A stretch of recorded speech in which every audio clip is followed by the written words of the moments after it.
I'm Alastair Greener and I'm the Travel and Transport correspondent for South West London TV. Anyone travelling to or from Putney Station recently will have noticed there's a lot of construction taking place. As you can see, it's a really busy station, and if you look around you get an idea of how much work is actually taking place. So we're here to meet Justine Greening, the local MP, to see what's happening. So Justine, maybe talk us through where we're at the moment with the improvement of Putney Station. I think the first thing to say is we've been waiting for our station to be improved for a very long time, so it's fantastic news the work's underway.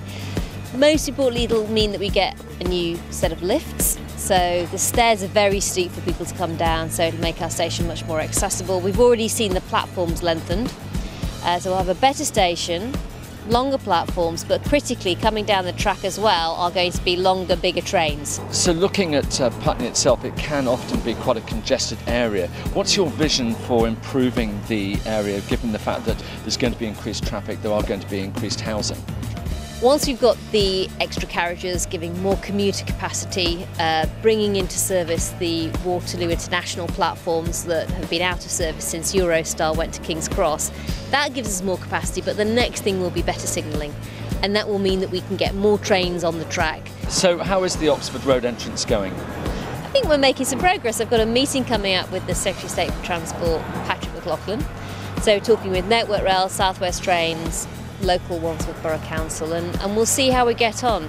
It's actually quite important that we get that entrance because it will mean that people don't have to walk right the way down to the high street, so that will relieve some of the congestion at the main entrance, but also the Oxford Road entrance will be really close to East Putney Station, the District Line station, so it'll make this as a bit of a hub between getting off the underground and being able to get on the overland. Alongside that, it's important that we get the new tubes coming onto the District Line now. They give us about 25% more capacity than the old stock. The old stock's been in service since the 1960s, late 60s, so we're finally at long last getting these much better tube carriages. And then the other thing that will really matter as we get further in towards the year is, hopefully, is the fact they're air conditioned. So what about transport on the river and Thames Clippers? I think that's a really underutilised asset that we've got to get people from Putney right into the centre of town where they often work. So better river transport services are coming. We've seen a huge, more than doubling of numbers of people using the riverboats, and I expect that to continue over the coming years as well.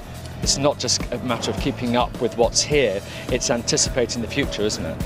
That's right, and we're looking at bus services as well, making sure that we've got the level of capacity, the frequency that people need, making sure that we've got buses particularly serving Roehampton, which is the part of my community that's not directly on either the District Line or the Overland service. And then finally, actually, the other thing I'm looking at the moment is how we can improve the numbers of black cabs. Whilst we're getting some of our bus services improved, particularly up to places like Putney Heath, making sure we've got good, reliable black cab services for people locally is important too.